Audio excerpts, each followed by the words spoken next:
Hi friends, ಎಲ್ಲರಿಗೂ ನಮಸ್ಕಾರ. ನಮ್ಮ ಯೂಟ್ಯೂಬ್ ಚಾನಲ್ಗೆ ನಿಮ್ಮೆಲ್ಲರಿಗೂ ಸ್ವಾಗತ. ನನ್ನ ಹಸುಗಳು ಅತಿ ಹೆಚ್ಚು ಹಾಲು ಕೊಡೋಕ್ಕೆ ಏನೆಲ್ಲ ಆಹಾರ ಕೊಡ್ತೀನಿ ಅದನ್ನು ವಿಡಿಯೋದಲ್ಲಿ ಆದಷ್ಟು ಮಾಹಿತಿನ ನಿಮಗೆ ತಿಳಿಸ್ಕೊಟ್ಟಿದ್ದೀನಿ. ಈ ವಿಡಿಯೋದಲ್ಲಿ ನನ್ನ ಹಸುಗಳಿಗೆ ಎಷ್ಟು ಪ್ರಮಾಣದಲ್ಲಿ ಫೀಡ್ಸ್ ಕೊಡ್ತಾ ಇದ್ದೀನಿ, ಯಾವ ಸಮಯದಲ್ಲಿ ಕೊಡ್ತಾ ಇದ್ದೀನಿ, ಏನೆಲ್ಲ ಫೀಡ್ಸ್ ಕೊಡ್ತಾ ಇದ್ದೀನಿ ಅದನ್ನು ಈ ವಿಡಿಯೋ ಮುಖಾಂತರ ನಿಮಗೆ ತಿಳಿಸ್ಕೊಡ್ತೀನಿ. ಎಲ್ಲರೂ ಕೂಡ ಆದಷ್ಟು ನನ್ನ ಯೂಟ್ಯೂಬ್ ಚಾನಲ್ಗೆ ಸಪೋರ್ಟ್ ಮಾಡಿ. ಮತ್ತು ನನ್ನ ಮಾಹಿತಿ ನಿಮಗೆ ಇಷ್ಟ ಆಗಿದ್ದರೆ ಜಸ್ಟ್ ಒಂದೇ ಒಂದು ಕಮೆಂಟ್ ಮಾಡೋದಂತೂ ಯಾವುದೇ ಕಾರಣಕ್ಕೆ ಮರಿಬೇಡಿ. ಮತ್ತು ನನ್ನ ವಿಡಿಯೋ ನಿಮಗೆ ಇಷ್ಟ ಆಗಿದ್ದರೆ ಜಸ್ಟ್ ಒಂದೇ ಒಂದು ಲೈಕ್ ಮಾಡಿ. ಮತ್ತು ಎರಡನ್ನೂ ಕೂಡ ನಿಮಗೆ ಇಷ್ಟ ಆಗಿದ್ದರೆ ನಿಮ್ಮೆಲ್ಲರ ರೈತನ ಮಗ ರೈತ ಕೋಟೆ ಫಾರ್ಮರ್ಸ್ ಯೂಟ್ಯೂಬ್ ಚಾನಲ್ನ ದಯವಿಟ್ಟು ಸಬ್ಸ್ಕ್ರೈಬ್ ಮಾಡ್ಕೊಳ್ಳಿ ಅಂತ ವಿನಂತಿ ಮಾಡ್ಕೋತೀನಿ. ಬನ್ನಿ ಈಗ ವಿಡಿಯೋನ ಸ್ಟಾರ್ಟ್ ಮಾಡೋಣ. ಮೊದಲನೇದಾಗಿ ನನ್ನ ಹಸುಗಳಿಗೆ ನಾನು ಡೈರಿ ಫೀಡ್ಸ್ನ ಆಯ್ಕೆ ಮಾಡಿದ್ದೀನಿ. ಡೈರಿ ಫೀಡ್ಸು ನೋಡ್ಕೊಳ್ಳಿ ಫ್ರೆಂಡ್ಸ್, ಡೈರಿ ಫೀಡ್ಸು ಇದೆಲ್ಲ ಡೈರಿಗಳಲ್ಲೂ ಕೂಡ ಸಿಗುತ್ತೆ. ಆಲ್ಮೋಸ್ಟ್ ಎಲ್ಲರೂ ಕೂಡ ಯೂಸ್ ಮಾಡ್ತಾ ಇದ್ದಾರೆ. 1 ಹಸು ಇಟ್ಟಿರೋರು ಕೂಡ ಯೂಸ್ ಮಾಡ್ತಾ ಇದ್ದಾರೆ, 10 ಹಸು ಇಟ್ಟಿರೋರು ಕೂಡ ಯೂಸ್ ಮಾಡ್ತಾ ಇದ್ದಾರೆ. ಬಟ್ ಈ ಡೈರಿ ಫೀಡ್ಸಿಂದ ಏನೆಲ್ಲ ಪೋಷಕಾಂಶಗಳು ನಮ್ಮ ಹಸುಗಳಿಗೆ ಸಿಗ್ತೈತೆ, ಈ ಡೈರಿ ಫೀಡ್ಸು ಎದರಿಂದ ತಯಾರಿಸ್ತಾ ಇದ್ದಾರೆ ಅದನ್ನು ಎಷ್ಟೋ ಜನರುಗಳಿಗೆ ಗೊತ್ತಿಲ್ಲ. ಪಕ್ಕದ ಮನೆದವ್ನು ಯೂಸ್ ಮಾಡ್ತಾ ಇದ್ದಾನ, ನಾವು ತೊಗೊಂಡು ಬಂದು ಯೂಸ್ ಮಾಡ್ತಾ ಇದ್ದೀವಿ. ನಮ್ಮ ಹಸುವಿನ ಹಾಲು ಡಿಗ್ರಿ ಬರ್ತಾ ಇಲ್ಲ, ಫ್ಯಾಟ್ ಬರ್ತಾ ಇಲ್ಲ ಅಂತ ಡೈರಿದವರು ನಿಮ್ಗೆ ಹೇಳಿದ್ರ ಈ ಡೈರಿ ಫೀಡ್ಸ್ನ ತೊಗೊಂಡು ಬಂದು ಯೂಸ್ ಮಾಡ್ತಾ ಇದ್ದೀವಿ. ಅಷ್ಟೇ ಗೊತ್ತಿರೋದು. ಏನೆಲ್ಲ ಪೋಷಕಾಂಶಗಳು ಸಿಗ್ತೈತೆ, ಏನೆಲ್ಲ ಹಾಕಿ ಇದನ್ನ ಡೈರಿ ಫೀಡ್ಸ್ನ ತಯಾರಿಸ್ತಾ ಇದ್ದಾರೆ ಅದನ್ನು ಎಷ್ಟೋ ಜನರುಗಳಿಗೆ ಗೊತ್ತಿಲ್ಲ. ಇವತ್ತು ನಾನು ಈ ಡೈರಿ ಫೀಡ್ಸು ಎದರಿಂದ ತಯಾರಿಸ್ತಾ ಇದ್ದಾರೆ ಅದನ್ನು ನಿಮಗೆ ತಿಳಿಸ್ಕೊಡ್ತೀನಿ. ಡೈರಿ ಫೀಡ್ಸು ಮೊದಲನೇದಾಗಿ ಒಂದು ಜೋಳ ಹಾಕ್ತಾರೆ, 2ನೇದು ಗೋಧಿ ಹಾಕ್ತಾರೆ, 3ನೇದು ರಾಗಿ ಹಾಕ್ತಾರೆ, 4ನೇದು ಕಡಲೆ ಹಾಕ್ತಾರೆ, 5ನೇದು ಅಲಸಂದೆ ಕಾಳು ಹಾಕ್ತಾರೆ, 6ನೇದು ಎಳ್ಳು ಹಾಕ್ತಾರೆ, 7ನೇದು ಕಡಲೆಕಾಳು ಹಾಕ್ತಾರೆ, 8ನೇದು ತೆಂಗಿನಕಾಯಿನ ಹಿಂಡಿ ಹಾಕ್ತಾರೆ, 9ನೇದು ಅಕ್ಕಿ ಹಾಕ್ತಾರೆ. ಇತ್ಯಾದಿ ವಸ್ತುಗಳನ್ನ ಹಾಕಿ ಈ ಡೈರಿ ಫೀಡ್ಸ್ನ ತಯಾರಿಸ್ತಾರೆ. ಈ ಇತ್ಯಾದಿ ಧಾನ್ಯಗಳಿಂದ ನಮಗೆ ಕಚ್ಚಾ ವಸ್ತುನೂ ಸಿಗ್ಬೋದು, ಕೊಬ್ಬಿನಾಂಶನೂ ಸಿಗ್ಬೋದು, ನಾರಿನಾಂಶನೂ ಸಿಗ್ಬೋದು. ಎಲ್ಲ ವಸ್ತುಗಳನ್ನ ಯೂಸ್ ಮಾಡಿ, ಈ ಧಾನ್ಯಗಳನ್ನ ಯೂಸ್ ಮಾಡಿ ಈ ಡೈರಿ ಫೀಡ್ಸ್ನ ತಯಾರಿಸ್ತಾ ಇದ್ದಾರೆ. ಈ ಡೈರಿ ಫೀಡ್ಸ್ ತಯಾರಿಸಾದ್ಮೇಲೆ ಇದರಿಂದ ನಮ್ಮ ಹಸುಗಳಿಗೆ ಬೇಕಾಗಿರೋ ಪೋಷಕಾಂಶಗಳು ಸ್ವಲ್ಪ ಸಿಗುತ್ತೆ. ಇದರಿಂದ ಹಾಲಿನ ಇಳುವರಿ ಕೂಡ ಜಾಸ್ತಿ ಆಗುತ್ತೆ, ಮತ್ತು ಕ್ಯಾಲ್ಶಿಯಂ ಸಿಗುತ್ತೆ, ಮತ್ತು ಹಸು ಹೆಲ್ತ್ಲಿಯಾಗಿ ಇರುತ್ತೆ. ಈ ಕ್ಯಾಲ್ಶಿಯಮಿಂದ ನಮ್ಮ ಹಸುಗಳಿಗೆ ಕಾಲಲ್ಲಿ ಶಕ್ತಿ ಬರುತ್ತೆ, ದೇಹದಲ್ಲಿ ಶಕ್ತಿ ಬರುತ್ತೆ. ಮತ್ತು ಈ ಡೈರಿ ಫೀಡ್ಸಿಂದ ಹಾಲಿನ ಇಳುವರಿ ಕೂಡ ಒಂದು ಸ್ವಲ್ಪ ಹೆಚ್ಚಾಗತ್ತೆ. ಅಂದರೆ ನನ್ನ ಪ್ರಕಾರ, ನನ್ನ ಅನುಭವ ಪ್ರಕಾರ ಅರ್ಧ ಲೀಟ್ರು 3/4 ಲೀಟ್ರು ಎಷ್ಟಾಗುತ್ತೆ. 1 ಲೀಟ್ರು 2 ಲೀಟ್ರು 3 ಲೀಟ್ರು ಅಷ್ಟು ಯಾವುದು ಡೈರಿ ಫೀಡ್ಸಿಂದನೂ ಆಗಲ್ಲ. ಅರ್ಧ ಲೀಟ್ರು 3/4 ಲೀಟ್ರು ಜಾಸ್ತಿ ಆಗುತ್ತೆ ಈ ಡೈರಿ ಫೀಡ್ಸಿಂದ. ಅದಕ್ಕಿಂತ ಹೆಚ್ಚಾಗಿ ಹಸುವಿಗೆ ಏನೆಲ್ಲ ಪೋಷಕಾಂಶಗಳು ಬೇಕು ಅದು ಸ್ವಲ್ಪ ಈ ಡೈರಿ ಫೀಡ್ಸಿಂದ ಪೋಷಕಾಂಶಗಳು ಸಿಗ್ತವೆ. ಮತ್ತು ಎಲ್ಲರೂ ಕೂಡ ಡೈರಿ ಫೀಡ್ಸ್ನ ಯೂಸ್ ಮಾಡ್ತಾರೆ. ಈಗ ಕೆಲವೊಬ್ಬರು ಡೈರಿ ಫೀಡ್ಸ್ನ ಹಾಲು ಕರಿಯೋಕ್ಕಿಂತ ಮುಂಚೆ ಇಡ್ತಾರೆ, ಕೆಲವೊಬ್ಬರು ಹಾಲು ಕರೆದಾದ್ಮೇಲೆ ಇಡ್ತಾರೆ. ನಾನು ಹಾಲು ಕರಿಯೋಕ್ಕಿಂತ ಮುಂಚೆ ಇಡೋದು. ನನ್ನ ಈ ಡೈರಿ ಫೀಡ್ಸ್ನ ಹಾಲು ಕರಿಯೋಕ್ಕಿಂತ ಮುಂಚೆ ಏನಕ್ಕಪ್ಪ ಇಡ್ತೀನಿ ಅಂದರೆ, ಈಗ ನಾವು ಜಿಮ್ಗೆ ಹೋಗ್ತೀವಿ, ಜಿಮ್ಗೆ ಹೋಗೋಕ್ಕಿಂತ ಮುಂಚೆ ಬಾಳೆಹಣ್ಣು, ಹಾಲು, ಮೊಟ್ಟೆ ತಿನ್ಬಿಟ್ಟು ಹೋಗ್ತೀವಿ. ಏನಕ್ಕೆ? ನಾವು ಅಲ್ಲಿ ಜಿಮ್ಗೆ ಹೋದಾದ್ಮೇಲೆ ವ್ಯಾಯಾಮ ಮಾಡೋಕ್ಕೆ ನಮಗೆ ಎನರ್ಜಿ ಬೇಕು, ಶಕ್ತಿ ಬೇಕು, ಆಗ ನಮಗೆ ಸುಸ್ತಾಗಲ್ಲ. ಅದಕ್ಕೋಸ್ಕರ ನಾವು ಪ್ರೋಟೀನು ತಗೊಂಡು ಕುಡ್ಕೊಂಡು ಜಿಮ್ಗೆ ಹೋಗ್ತೀವಿ. ಅದೇ ಥರ ಹಸುಗಳಿಗೆ ಡೈರಿ ಫೀಡ್ಸ್ನ ಹಾಲು ಕರಿಯೋಕ್ಕಿಂತ ಮುಂಚೆನೇ ಇಡಬೇಕು. ಇದರಿಂದ ಎನರ್ಜಿ ಸಿಗುತ್ತೆ, ಪೋಷಕಾಂಶಗಳು ಸಿಗ್ತವೆ, ಹೆಲ್ತ್ ಇರುತ್ತೆ. ಆಗ ಹಸುನೂ ಕೂಡ ಹಾಲನ್ನು ತುಂಬ ಚೆನ್ನಾಗಿ ಕೊಡುತ್ತೆ, ಮತ್ತು ಎನರ್ಜಿನೂ ಕೂಡ ಇರುತ್ತೆ. ಎನರ್ಜಿ ಇರೋದ್ರಿಂದ ಹಸು ಕರೆಕ್ಟಾಗಿ ನಿಲ್ಲತ್ತೆ. ಮತ್ತು ಹಾಲು ಕರೆದಾದ್ಮೇಲೆ 1 ಅವರೋ ಇಲ್ಲ ಅರ್ಧ ಗಂಟೆನೋ ನಿಂತಿರುತ್ತೆ. ಆಗ ಕೆಚ್ಚಲು ಬಾವು ಆಗೋ ಸಾಧ್ಯತೆಯೂ ಇರೋದ. ಕೆಲವೊಂದು ಹಸುಗಳು ಹಾಲು ಕರೆದ ತಕ್ಷಣವೇ ಕೂತ್ಕೊಂಡು ಬಿಡುತ್ತೆ, ಅದರಿಂದ ಕೆಚ್ಚಲು ಬಾವು ಆಗೋ ಸಾಧ್ಯತೆ ಇರುತ್ತೆ. ಯಾಕಂದರೆ ಅದ್ರ ಮೈದಲ್ಲಿ ಶಕ್ತಿ ಇರಲ್ಲ. ನಾವು ಹಾಲೆಲ್ಲ ಕರೆದು ಸುಸ್ತಾಗ್ಬಿಟ್ಟಿರುತ್ತೆ ಹಸು, ನಾವು ಬಿಟ್ಟ ತಕ್ಷಣವೇ ಹಸು ಕೂತ್ಕೊಂಡು ಬಿಡುತ್ತೆ. ಆ ಟೈಮಲ್ಲಿ ಹಸುವಿನ ಹಾಲು ನಾವು ಕರೆದಿರ್ತೀವಿ ನೋಡಿ, ಅದು ಚೊಟ್ಟುಗಳು ಕೆಳಗಡೆ ಎಲ್ಲ ಬಿದ್ದಿರ್ತವೆ. ಆಗ ಹಸು ಅದ್ರ ಮೇಲೇ ಮಲಿಕೊಂಡ್ಬಿಟ್ರೆ ಕೆಚ್ಚಲು ಬಾವು ಆಗೋ ಸಾಧ್ಯತೆಯೂ ಇರುತ್ತೆ. ಈ ಡೈರಿ ಫೀಡ್ಸ್ನ ನಾವು ಹಾಲು ಕರಿಯೋಕ್ಕಿಂತ ಮುಂಚೆ ಇಟ್ಟರೆ ಅದಕ್ಕೆ ಎನರ್ಜಿ ಸಿಗುತ್ತೆ, ಪ್ರೋಟೀನ್ ಅಂಶ ಸಿಗುತ್ತೆ. ಆಗ ಹಸು ಕರೆಕ್ಟಾಗಿ ನಿಂತಿರುತ್ತೆ. ನಾವು ಹಾಲು ಕರೆದಾದ ಮೇಲೂ ಕೂಡ 1 ಗಂಟೆನೋ ಇಲ್ಲ ಅರ್ಧ ಗಂಟೆ ಟೈಮೋ ನಿಂತಿರುತ್ತೆ ಹಸು.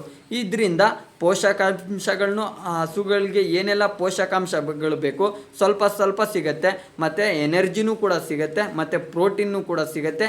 ಇದರಲ್ಲಿ ಸ್ವಲ್ಪ ಪೋಷಕಾಂಶಗಳು ಬೇಕಾಗಿರುವ ಹಸುಗೆ ಪೋಷಕಾಂಶಗಳು ಸಿಗ್ತವೆ. ಎರಡನೇದು ನಾನು ಬೂಸಾನ ಆಯ್ಕೆ ಮಾಡಿದ್ದೀನಿ. ಬೂಸಾದಲ್ಲಿ ತರಾವರಿ ಬೂಸಗಳಿರ್ತವೆ. ಕೆಲವೊಂದು ಕಡಲೆ ಬೂಸ, ಚಕ್ಕೆ ಬೂಸ, ಗೋಧಿ ಬೂಸ, ಎಳ್ಳು ಬೂಸ, ರಾಗಿ ಬೂಸ, ತರಾವರಿ ಬೂಸಗಳಿರ್ತವೆ. ಅದರಲ್ಲಿ ನಾನು ಗೋಧಿ ಬೂಸನ ಆಯ್ಕೆ ಮಾಡಿದ್ದೀನಿ. ಗೋಧಿ ಬೂಸ ಯಾಕಪ್ಪ ನಾನು ಗೋಧಿ ಬೂಸನೇ ಆಯ್ಕೆ ಮಾಡಿದೆ ಅಂದರೆ, ಗೋಧಿ ಬೂಸದಲ್ಲಿ ಮೆಗ್ನೀಷಿಯಮ್ ಇರುತ್ತೆ, ಐರನ್ ಇರುತ್ತೆ, ಫಾಸ್ಫರಸ್ ಇರುತ್ತೆ, ಪೊಟ್ಯಾಷಿಯಮ್ ಇರುತ್ತೆ, ಪ್ರೋಟೀನ್ ಇರುತ್ತೆ, ಕ್ಯಾಲ್ಶಿಯಮ್ ಇರುತ್ತೆ, ಆ್ಯಂಟಿ ಆಕ್ಸಿಡೆಂಟ್ ಇರುತ್ತೆ, ಮತ್ತು ಕಾಪರ್ ಇರುತ್ತೆ. ಇತ್ಯಾದಿ ಪೋಷಕಾಂಶಗಳು ಹೊಂದಿರುವ ಇದು ಗೋಧಿ ಬೂಸ. ಇದು ಎಲ್ಲದಕ್ಕಿಂತ ಹೆಚ್ಚಾಗಿ ಗೋಧಿ ಬೂಸದಿಂದ ಹಸುಗೆ ದಾವು ಕೂಡ ತುಂಬ ಹೆಚ್ಚಾಗತ್ತೆ ಮತ್ತು ಹಸಿವು ಕೂಡ ತುಂಬ ಹೆಚ್ಚಾಗತ್ತೆ. ಆಗ ಹಸಿವು ತುಂಬ ಹೆಚ್ಚಾದಾಗ ಹಸು ಚೆನ್ನಾಗಿ ಮೇವು ತಿನ್ನತ್ತೆ. ನೀವು ಹಾಕಿರೋ ಮೇವು ಚೆನ್ನಾಗಿ ತಿನ್ನತ್ತೆ, ವೇಸ್ಟೇಜ್ ಮಾಡ್ದಂಗೆ ಚೆನ್ನಾಗಿ ತಿನ್ನತ್ತೆ. ಚೆನ್ನಾಗಿ ತಿಂದಾಗ ಅದಕ್ಕೆ ದಾವು ಹೆಚ್ಚಾಗತ್ತೆ. ದಾವು ಆದಾಗ ಅದು ಚೆನ್ನಾಗಿ ನೀರು ಕುಡಿಯುತ್ತೆ. ಒಂದು ಹಸು 1 ಲೀಟ್ರ್ ಹಾಲು ಕೊಡ್ತೈತೆ ಅಂದರೆ 4 ಲೀಟ್ರ್ ನೀರು ಕುಡಿಬೇಕು. ನಿಮ್ಮ ಹಸು 1 ಲೀಟ್ರ್ ಹಾಲು ಕೊಡ್ತೈತೆ ಅಂದರೆ ಅದು 4 ಲೀಟ್ರ್ ನೀರು ಕುಡಿಬೇಕು. 4 ಲೀಟ್ರ್ ನೀರು ಕುಡಿದ್ರೇ ಅದು ಹಸುದು ಆರೋಗ್ಯ ಮತ್ತು ಹಾಲಿನ ಇಳುವರಿ ತುಂಬ ಚೆನ್ನಾಗಿರುತ್ತೆ. ಇದರಿಂದ ಬೂಸದಿಂದ ಹಸಿವು ಜಾಸ್ತಿ ಆಗುತ್ತೆ, ನೀರಿನ ಅಂಶ ಚೆನ್ನಾಗಿ ಕುಡಿಯುತ್ತೆ, ಜೀರ್ಣಾಂಶ ತುಂಬ ಚೆನ್ನಾಗಾಗುತ್ತೆ. ಜೀರ್ಣಾಂಶ ತುಂಬ ಚೆನ್ನಾಗಾದಾಗ ನೀವು ಕೊಟ್ಟಿರೋ ಆಹಾರದಿಂದ ಎಲ್ಲ ಪೋಷಕಾಂಶಗಳನ್ನು ಸಿಗ್ತವೆ. ಜೀರ್ಣ ಚೆನ್ನಾಗಾದಾಗ ಕೆಲವೊಂದು ಹಸುಗಳಿಗೆ ನೀವು ನೋಡಿರ್ತೀರ, ಅದು ಆಹಾರ ತಿಂದಾದ್ಮೇಲೆ ತಪ್ಪೆದಲ್ಲಿ ಕಾಳು ಬರುತ್ತೆ. ತಪ್ಪ ಮಂದ ಇರಲ್ಲ, ತೆಳು ಇರುತ್ತೆ. ಆಗ ತಪ್ಪೆದಲ್ಲೇ ಎಲ್ಲ ಕಾಳುಗಳು ಬರ್ತಾ ಇರ್ತವೆ. ಅದಕ್ಕೆ ಆಗ ನಾವು ತಿಳ್ಕೊಬೇಕು, ಅದಕ್ಕೆ ಜೀರ್ಣಾಂಶ ಚೆನ್ನಾಗಿ ಆಗ್ತಾ ಇಲ್ಲ ಅಂತ. ಈ ಗೋಧಿ ಬೂಸ ಕೊಡೋದ್ರಿಂದ ಜೀರ್ಣಾಂಶ ಚೆನ್ನಾಗಾಗತ್ತೆ. ಜೀರ್ಣಾಂಶ ಚೆನ್ನಾಗಾದಾಗ ಬೇಕಾಗಿರೋ ಹಸುಗೆ ಪೋಷಕಾಂಶ ನೀವು ಕೊಡೋ ಆಹಾರದಿಂದನೇ ಸಿಗತ್ತೆ. ಆಗ ಹಾಲಿನ ಇಳುವರಿ ಕೂಡ ತುಂಬ ಚೆನ್ನಾಗಾಗತ್ತೆ. ಹಸು ಆರೋಗ್ಯನೂ ಕೂಡ ತುಂಬ ಚೆನ್ನಾಗಿರುತ್ತೆ. ಅದಕ್ಕೆ ಬೇಕಾಗಿರೋ ಪೋಷಕಾಂಶನೂ ಎಲ್ಲ ಸಿಗುತ್ತೆ. ಆಗ ಕಾಲುಗಳಲ್ಲಿ ಶಕ್ತಿನೂ ಇರುತ್ತೆ, ಹಸುನೂ ಕೂಡ ಆಹಾರ ತುಂಬ ಚೆನ್ನಾಗಿ ತಿನ್ನತ್ತೆ, ನೀರನ್ನು ಕೂಡ ತುಂಬ ಚೆನ್ನಾಗಿ ತಿನ್ನತ್ತೆ, ಮತ್ತು ಹಾಲಿನ ಇಳುವರಿ ಕೂಡ ತುಂಬ ಚೆನ್ನಾಗಿ ಬರುತ್ತೆ. ಎಲ್ಲದಕ್ಕಿಂತ ಹೆಚ್ಚಾಗಿ ಜೀರ್ಣಾಂಶ ಚೆನ್ನಾಗಾದಾಗ ಹಸುಗೆ ಬೇಕಾಗಿರೋ ಪೋಷಕಾಂಶ ಸಿಗ್ತವೆ. ಪೋಷಕಾಂಶ ಸಿಗೋದ್ರಿಂದ ಕೆಲವೊಬ್ರು ಅಂತ ಇರ್ತಾರೆ, ಸರ್ ಸೆಮೆನ್ ನಿಲ್ತಾ ಇಲ್ಲ ಸರ್, ಸೆಮೆನ್ ನಿಲ್ತಾ ಇಲ್ಲ ಸರ್ ಅಂತ. ಈಗ ನೀವು ಹಾಲನ್ನ ಕರ್ದು ಮೈದಲ್ಲಿರೋ ಎಲ್ಲ ಶಕ್ತಿ ಕಳ್ಕೊಂಡಿರುತ್ತೆ. ಹಸು ಕಳ್ಕೊಂಡಿದ್ದಾಗ ನೀವು ಸೆಮೆನ್ ಹಾಕಿದ್ರೆ ಸೆಮೆನ್ ಎಲ್ಲಿ ನಿಲ್ಲತ್ತೆ? ಹಸುದಲ್ಲಿ ಶಕ್ತಿ ಇದ್ರೆ ತಾನೇ ಸೆಮೆನ್ ನಿಲ್ಲೋದು. ಹಸುದಲ್ಲಿ ಶಕ್ತಿ ಇಲ್ದಂಗೆ ಸೆಮೆನ್ ನಿತ್ತೋಯ್ತು, ಆವಾಗ ಹಸು ಕರು ಹಾಕಿದ ತಕ್ಷಣವೇ ಕರು ಸತ್ತೋಗತ್ತೆ, ಇಲ್ಲ ಹಸುನೇ ಸತ್ತೋಗತ್ತೆ, ಇಲ್ಲ ಹಾಲಿನ ಇಳುವರಿ ಕೂಡ ತುಂಬ ಕಮ್ಮಿ ಇರುತ್ತೆ. ಆ ಥರ ಇರುತ್ತೆ. ಅದಕ್ಕೆ ಈ ಬೂಸ ಕೊಡೋದ್ರಿಂದ ಹಸಿವು ಕೂಡ ತುಂಬ ಹೆಚ್ಚಾಗುತ್ತೆ, ನೀರಿನ ಅಂಶನೂ ಕೂಡ ಹೆಚ್ಚಾಗಿ ಕುಡಿಯುತ್ತೆ, ಅದರಿಂದ ಜೀರ್ಣಾಂಶನೂ ಕೂಡ ತುಂಬ ಹೆಚ್ಚಾಗುತ್ತೆ. ಆಗ ಹಸುಗೆ ಬೇಕಾಗಿರೋ ಪೋಷಕಾಂಶ ಸಿಗೋದ್ರಿಂದ ಮತ್ತು ಗರ್ಭಕೋಶ ತುಂಬ ಚೆನ್ನಾಗಿರುತ್ತೆ. ಆಗ ಈಟಕ್ಕೆ ಸಮಯಕ್ಕೆ ತಕ್ಕಂತೆ ಬರುತ್ತೆ ಮತ್ತು ಸೆಮೆನ್ನು ಕೂಡ ನಿಲ್ಲತ್ತೆ. ಏನಕ್ಕೆ ಅಂದರೆ ಹಸುಗೆ ಎಲ್ಲ ಪೋಷಕಾಂಶಗಳು ಸಿಕ್ಕಿರುತ್ತೆ, ಹಸುಗೆ ಶಕ್ತಿ ಇರುತ್ತೆ, ಕ್ಯಾಲ್ಶಿಯಂ ಸಿಕ್ಕಿರುತ್ತೆ, ಪೊಟ್ಯಾಷಿಯಮ್ ಸಿಕ್ಕಿರುತ್ತೆ, ಐರನ್ ಸಿಕ್ಕಿರುತ್ತೆ, ಫಾಸ್ಫರಸ್ ಸಿಕ್ಕಿರುತ್ತೆ, ಮತ್ತು ಡೈರಿ ಫೀಡ್ಸಿಂದ ಜೋಳ ಧಾನ್ಯಗಳು ಎಲ್ಲನೂ ಕೂಡ ಸಿಗುತ್ತೆ. ಆಗ ಹಸುದಲ್ಲಿ ಶಕ್ತಿ ಇರುತ್ತೆ. ನಾವು ಹಂಗೆ ತಾನೆ ಎಲ್ಲ ಧಾನ್ಯಗಳು, ಮಟನ್ನು, ಚಿಕನ್ನು, ಸೊಪ್ಪು ಅದೆಲ್ಲ ತಿನ್ನೋದ್ರಿಂದ ತಾನೇ ನಮ್ಮ ಶರೀರಕ್ಕೂ ಬೇಕಾಗಿರೋ ಎಲ್ಲ ಪೋಷಕಾಂಶಗಳನ್ನೂ ಸಿಗೋದು. ನಮ್ಮ ಶರೀರದಲ್ಲಿ ಶಕ್ತಿ ಇದ್ರೆ ತಾನೇ ನಾವು ಕೆಲಸ ಮಾಡೋಕ್ಕಾಗೋದು. ಆ ಥರನೇ ಹಸುದಲ್ಲಿ ಈ ಥರ ಇರುತ್ತೆ. ಹಾಗೆ ಈ ಗೋಧಿ ಬೂಸ ಕೊಡೋದ್ರಿಂದ ಅದರಲ್ಲಿ ಆ್ಯಂಟಿ ಆಕ್ಸಿಡೆಂಟ್ ಅಂಶ ಇರುತ್ತೆ. ಅದು ಅಂಶ ಏನು ಮಾಡುತ್ತೆ, ಆರೋಗ್ಯಕ್ಕೋಸ್ಕರ ಹೋರಾಡುತ್ತೆ. ಈಗ ಕೆಲವೊಂದು ಹಸುಗಳು ಪದೇ ಪದೇ ಕೆಚ್ಚಲು ಬಾವು ಬರುತ್ತೆ, ಪದೇ ಪದೇ ಜ್ವರ ಬರ್ತಾ ಇರುತ್ತೆ, ಅದು ಕಮ್ಮಿ ಆಗುತ್ತೆ, ಬರೋದನ್ನ ಕಮ್ಮಿ ಆಗುತ್ತೆ, ಆರೋಗ್ಯ ಕಡೆ ಹೋರಾಡುತ್ತೆ. ಆ್ಯಂಟಿ ಆಕ್ಸಿಡೆಂಟ್ ಅಂಶ ಅದು ತುಂಬ ಚೆನ್ನಾಗಿ ಆರೋಗ್ಯನೂ ಇರುತ್ತೆ ಮತ್ತು ಹೆಲ್ತ್ಲಿಯಾಗೂ ಇರುತ್ತೆ, ಮತ್ತು ಕೆಚ್ಚಲು ಬಾವು ಬರೋದು ಸಾಧ್ಯತೆ ಸ್ವಲ್ಪ ಕಮ್ಮಿ ಆಗುತ್ತೆ. ಮತ್ತು ಇದರಿಂದ ರಕ್ತ ಪರಿಚಲನ ತುಂಬ ಚೆನ್ನಾಗಿರುತ್ತೆ. ರಕ್ತ ಪರಿಚಲನ ತುಂಬ ಚೆನ್ನಾಗಿದ್ದಾಗ ಯಾವ ಹಸುನೂ ಕೂಡ ಆರೋಗ್ಯವಾಗಿ ಇರಲೇ ಇರ್ತವೆ. ಅದಕ್ಕೆ ಎಲ್ಲ ಫುಡ್ನು ಸಮತೋಲನವಾಗಿ ಕೊಡಬೇಕು. ನಾವು ಸಿಕ್ಕಾಪಟ್ಟೆ ಕೊಡೋದಲ್ಲ, ಸಮತೋಲನವಾಗಿ ಕೊಡಬೇಕು. ಈ ಬೂಸದಿಂದ ಅಷ್ಟು ನಿಮಗೆ ಬೆನಿಫಿಟ್ಸ್ ಐತೆ, ಅಷ್ಟು ನಿಮಗೆ ಪೋಷಕಾಂಶಗಳು ಹಸುಗೆ ಸಿಗ್ತವೆ. ಮತ್ತು ಹಸು ಕರು ಹಾಕಾದ್ಮೇಲೆ ಗಲೀಜು ಬೀಳುತ್ತೆ ನೋಡಿ, ಆ ಗಲೀಜು ಬೇಗನೆ ಬೀಳುತ್ತೆ. ಇದು ಬೂನ್ಸ ನೀವು ಕೊಟ್ಟು ಅಭ್ಯಾಸ ಮಾಡಿದ್ದಿದ್ರೆ ನೀವು ಆ ಗಲೀಜು ತುಂಬ ಸಲೀಸಾಗಿ ತುಂಬ ಬೇಗನೆ ಬೀಳುತ್ತೆ ಈ ಬೂನ್ಸದಿಂದ ತುಂಬ ಲಾಭಗಳೈತೆ. ನಾವು ಹೇಳ್ದಷ್ಟು ತುಂಬ ಲಾಭಗಳೈತೆ. ಈ ಬೂನ್ಸದಿಂದ ತುಂಬ ಲಾಭ ಐತೆ. ಈ ಬೂನ್ಸ ಎಲ್ಲರೂ ಕೂಡ ಯೂಸ್ ಮಾಡಿ, ನಿಮ್ಮ ಹಾಲಿನ ಇಳುವರಿ ಕೂಡ 100% ಜಾಸ್ತಿ ಆಗುತ್ತೆ, ಮತ್ತು ಕಾಯಿಲೆಗಳನ್ನು ತಪ್ಪತ್ತೆ, ಮತ್ತು ಎಲ್ಲ ಪೋಷಕಾಂಶಗಳನ್ನು ಸ್ವಲ್ಪ ಇದರಿಂದ ಸಿಗುತ್ತೆ, ಮತ್ತು ಡೈರಿದಿಂದನೂ ಕೂಡ ಡೈರಿ ಫಿಡ್ಸಿಂದನೂ ಕೂಡ ಸ್ವಲ್ಪ ಸ್ವಲ್ಪ ಸಿಗುತ್ತೆ ಅಲ್ವಾ. ಈ ಗೋಧಿ ಬೂನ್ಸ ಕೊಡೋದ್ರಿಂದನೂ ಕೂಡ ಸ್ವಲ್ಪ ಸ್ವಲ್ಪ ಪೋಷಕಾಂಶಗಳು ಸಿಗುತ್ತೆ. ಆಗ ನಮ್ಮ ಹಸು ಹೆಲ್ತ್ಲಿ ಆಗೂ ಇರುತ್ತೆ, ಎನರ್ಜಿ ಆಗೂ ಇರುತ್ತೆ, ತುಂಬ ಚೆನ್ನಾಗಿರುತ್ತೆ ಹಸು. ಮೂರನೇದಾಗಿ ನಾನು ವೆಟ್ ಕೇಕ್ನ ಆಯ್ಕೆ ಮಾಡಿದ್ದೀನಿ. ವೆಟ್ ಕೇಕ್ನ ಯಾಕಪ್ಪ ನಾನು ಆಯ್ಕೆ ಮಾಡಿದ್ದೀನಿ ಅಂದರೆ, ವೆಟ್ ಕೇಕಿಂದ 1 ಲೀಟ್ರು ಹಾಲು ಇಳುವರಿಕೆ ಹೆಚ್ಚಾಗುತ್ತೆ. ಕೆಲವೊಬ್ರು ತಿಳ್ಕೊಂಡಿದ್ದಾರೆ ವೆಟ್ ಕೇಕು, ಬಿಯರ್ ವೇಸ್ಟು, ಮತ್ತು ಗೆಣಸಿನ ಕೇಕು ಮತ್ತು ಜೋಳದ ಚಿಪ್ಸು ಎಲ್ಲನೂ ಕೂಡ ಒಂದೇ ಅಂತ ತಿಳ್ಕೊಂಡಿದ್ದಾರೆ. ದಯವಿಟ್ಟು ತಪ್ಪು. ವೆಟ್ ಕೇಕ್ ಬೇರೆ, ಜೋಳದ ಚಿಪ್ಸ್ ಬೇರೆ, ಗೆಣಸಿನ ಕೇಕ್ ಬೇರೆ, ಮತ್ತು ಬಿಯರ್ ವೇಸ್ಟ್ ಬೇರೆ. ನಿಮಗೆ ಹೆಸರುಗಳೇ ಹೇಳುತ್ತೆ ನಿಮಗೆ. ವೆಟ್ ಕೇಕ್, ವೆಟ್ ಅಂದರೆ ಇಂಗ್ಲೀಷಲ್ಲಿ ಗೋಧಿ ಅಂತ, ಅದ್ರದ್ದು ಕೇಕ್ ಇದು, ಅದ್ರದ್ದು ಮುದ್ದೆ. ಗೋಧಿ ಮತ್ತು ಜೋಳ ಎರಡನ್ನೂ ಮಿಕ್ಸ್ ಮಾಡಿ ಮಿಲ್ ಮಾಡಿ ಇದು ಒಂದು ಮುದ್ದೆ ಥರ ಕೇಕ್ ರೀತಿದಲ್ಲಿ ಮಾಡಿದ್ದಾರೆ. ಇದಕ್ಕೆ ವೆಟ್ ಕೇಕ್ ಅಂತಾರೆ. ನೋಡ್ಕೊಳ್ಳಿ, ಬೇಕಾದರೆ ಇದು ಜೋಳದ ಕಲ್ಲರೇ ಐತೆ ನೋಡಿ. ಬೇಕಾದರೆ ನೀವು ಜೋಳದ ಮುದ್ದೆ ತಿಂದಿರ್ಬೋದು. ಜೋಳದ ಮುದ್ದೆ ಜೋಳದ ಕಲ್ಲರೇ ಬರುತ್ತೆ, ಅರ್ಶಿನ ಕಲ್ಲರೇ ಬರುತ್ತೆ. ಅದು ವೆಟ್ ಕೇಕ್. ಅದು ಬಿಯರ್ ವೇಸ್ಟ್ ಅಂದರೆ ಬಿಯರ್ ತಯಾರಿಸ್ಕೊಂಡು ಅದ್ರದ್ದು ರಸ ಎಲ್ಲ ಹಿಂಡ್ಕೊಂಡು ಅದ್ರದ್ದು ವೇಸ್ಟೇಜ್ ಇರುತ್ತೆ ನೋಡಿ, ಅದನ್ನು ಬಿಯರ್ ವೇಸ್ಟ್ ಅಂತಾರೆ. ಎಲ್ಲ ರಸ ಎಲ್ಲ ಹಿಂಡ್ಕೊಂಡ್ಬಿಟ್ಟಿರುತ್ತೆ ಅದ್ರದ್ದು. ಬಿಯರ್ ತಯಾರಿಸೋಕ್ಕೆ ವೇಸ್ಟ್ ಮಾತ್ರ ನಮಗೆ ಕೊಡ್ತಾರೆ. ಅದ್ರದ್ದು ಹೆಸರೇ ಹೇಳುತ್ತೆ ನಿಮಗೆ ಬಿಯರ್ ವೇಸ್ಟ್. ಗೆಣಸು ಕೇಕ್ ಅಂದರೆ ಗೆಣಸದ್ದು ಅದು ಮುದ್ದೆ, ಗೆಣಸು ಕೇಕ್. ಮತ್ತು ಜೋಳದ ಚಿಪ್ಸ್, ಜೋಳದ್ದು ಚಿಪ್ಸ್ನು ಕೂಡ ನಿಮ್ಗೆ ಹೆಸರು ಹೇಳುತ್ತೆ. ಜೋಳದದ್ದು ಒಂಥರ ನಾರ್ ಥರ ಇರುತ್ತೆ, ಅದು ಜೋಳದ್ದು ಚಿಪ್ಸು.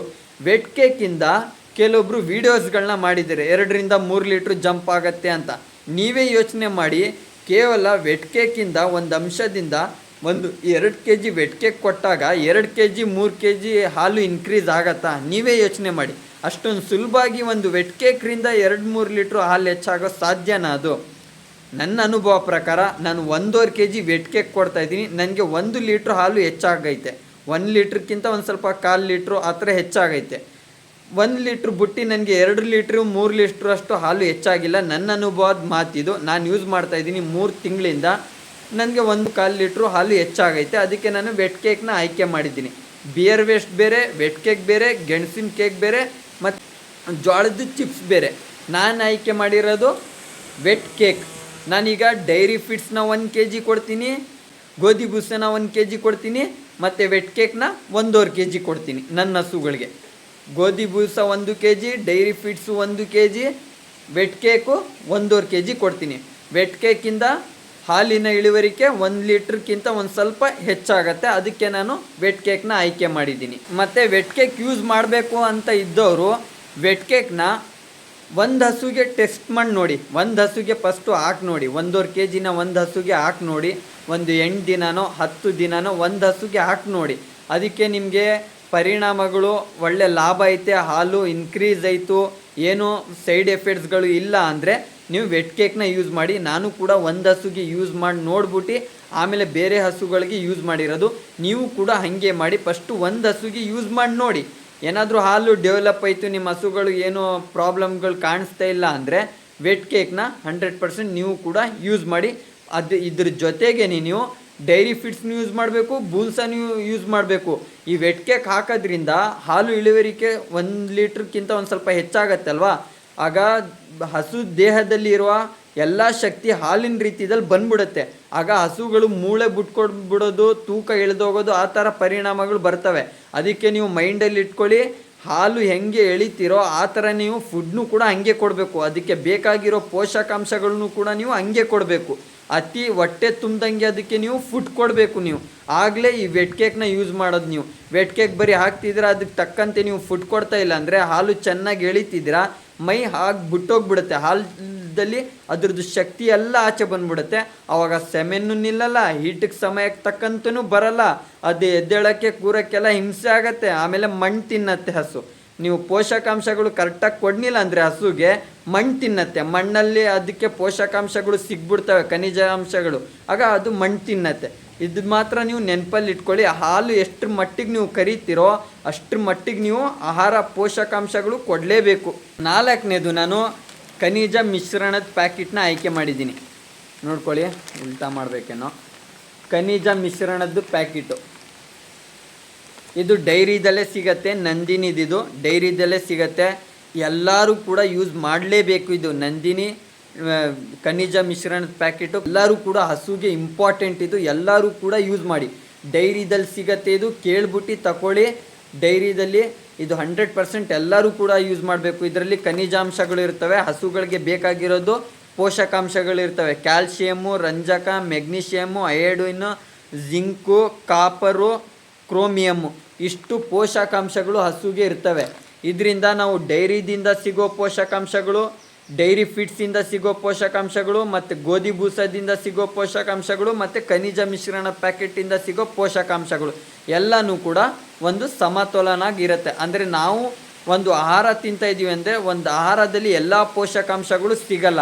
ಅದಕ್ಕೆ ನಾವು ಸೊಪ್ಪು, ಕಬಾಬು, ಮಟನ್ನು, ಚಿಕನ್ನು, ಕಾಳು ಇತ್ಯಾದಿಗಳನ್ನ ನಾವು ತಿನ್ನೋದು. ಪೋಷಕಾಂಶಗಳು ಒಂದೇ ಆಹಾರದಲ್ಲಿ ಸಿಗಲ್ಲ ಅಂತ. ಅದೇ ಥರ ಹಸುಗಳಿಗೂ ಕೂಡ ಒಂದೇ ಆಹಾರದಲ್ಲಿ ಪೋಷಕಾಂಶಗಳು ಸಿಗಲ್ಲ. ಅದಕ್ಕೆ ನೀವು ಖನಿಜ ಮಿಶ್ರಣದ ಪ್ಯಾಕೆಟು, ಗೋಧಿ ಬೂಸ ಮತ್ತು ಡೈರಿ ಫೀಡ್ಸ್ನ ಕಡ್ಡಾಯವಾಗಿ ಯೂಸ್ ಮಾಡಿ. ನಿಮ್ಮ ಇಷ್ಟ ಬಂದಂಗೆ ನೀವು ಯೂಸ್ ಮಾಡಿ. ಬಟ್ ನನ್ನ ಅನುಭವದ ಪ್ರಕಾರ ನಾನು ಇದನ್ನು ಯೂಸ್ ಮಾಡ್ತಾಯಿದ್ದೀನಿ, ಅದ್ರದ್ದು ರಿಸಲ್ಟ್ನು ನಿಮಗೆ ತಿಳಿಸ್ತಾ ಇದ್ದೀನಿ. ಬಟ್ ಖನಿಜ ಮಿಶ್ರಣದ ಪ್ಯಾಕೆಟು ನೀವು ಅದ್ರ ಜೊತೆಗೆ ಬೇರೆ ಏನಾದರೂ ಹಾಕ್ಕೊಳ್ಳಿ, ಬಟ್ ಖನಿಜ ಮಿಶ್ರಣದ ಪ್ಯಾಕೆಟ್ ಅಂತೂ 100% ಯೂಸ್ ಮಾಡಲೇಬೇಕು. ಒಂದು ಹಸುಗೆ 1 ಟೈಮ್ಗೆ 50 ಗ್ರಾಮ್ ಯೂಸ್ ಮಾಡಬೇಕು. 1 ಟೈಮ್ಗೆ 50 ಗ್ರಾಮ್ ಯೂಸ್ ಮಾಡಬೇಕು ಒಂದು ಹಸುಗೆ.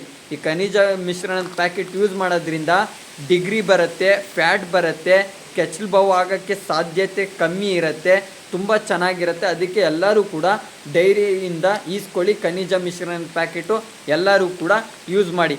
ಈ ಥರ ಎಲ್ಲನೂ ಕೂಡ ಮಿಕ್ಸ್ ಮಾಡಿ ಹಸುಗೆ ಕೊಡಿ. 1 kg ಡೈರಿ ಫೀಡ್ಸು, 1 kg ಗೋಧಿ ಬೂಸ, 1.5 kg ವೆಟ್ ಕೇಕು, ಮತ್ತು 50 ಗ್ರಾಮು ಖನಿಜ ಮಿಶ್ರಣದ್ದು ಪೌಡ್ರು, 50 ಗ್ರಾಮು 1 ಟೈಮ್ಗೆ.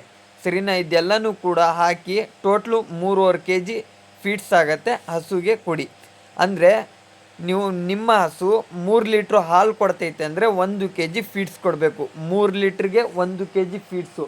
ಅದು ಅರ್ಧ kg ಡೈರಿ ಫೀಡ್ಸ್ ಆಗಿರ್ಬೋದು, ಅರ್ಧ kg ಗೋಧಿ ಬೂಸ ಆಗಿರ್ಬೋದು, ಅರ್ಧ kg ವೆಟ್ ಕೇಕ್ ಆಗಿರ್ಬೋದು. ಬಟ್ ನಿಮ್ಮ ಹಸು 3 ಲೀಟ್ರ್ ಹಾಲು ಕೊಡ್ತೈತೆ ಅಂದರೆ ನೀವು ಯಾವ ಥರದಾದರೂ ಫೀಡ್ಸ್ ಕೊಡಿ, ಟೋಟ್ಲು 1 kg ಕೊಡಬೇಕು. 3 kgಗೆ 1 kg ಫೀಡ್ಸ್ ಕೊಡಬೇಕು. ಸರಿನಾ? ನನ್ನ ಹಸುಗಳು 10 ಲೀಟ್ರ್ ಮೇಲೆ ಹಾಲು ಕೊಡ್ತೈತಲ್ಲ, ಅದಕ್ಕೆ ನಾನು 3.5 kg ಫೀಡ್ಸ್ನ ಕೊಡ್ತಾಯಿದ್ದೀನಿ.